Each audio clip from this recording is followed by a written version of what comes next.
come on up. Yeah. Well, good afternoon, everyone. Obviously, I think you've heard from the other side already, but you know, clearly we had a couple of votes today, neither of which succeeded. But this isn't the last vote that we're going to have on keeping the government open. There will be an opportunity for Democrats to vote on a bill that has already passed the House of Representatives, that when passed in the Senate can go to the President's desk and fund a continuing resolution to keep the government open and give us another 7 weeks or so to complete the appropriations process. We think that's the right way to do this. There were 13 such opportunities the Democrats had when President Biden was in the White House, where we did short-term, clean, continuing resolutions.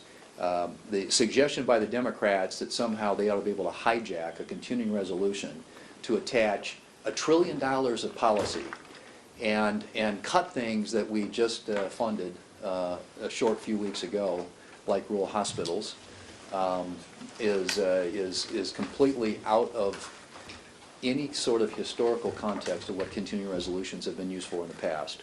The CR is simply a means to an end. It is a way to fund the government until you have an opportunity to do the appropriations process.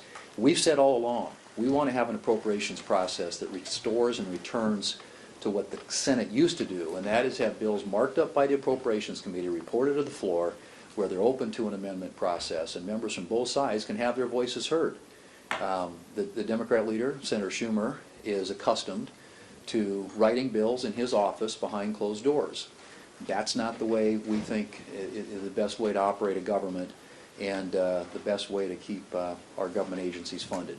So we're prepared when we get back to have a vote on a bill already passed by the House, ready to be signed by the President. All it takes is a handful of Democrats to join the Republicans in keeping the government open and funded, and to ensure that we have a chance to get the appropriations process completed in the way in which it was intended in the first place.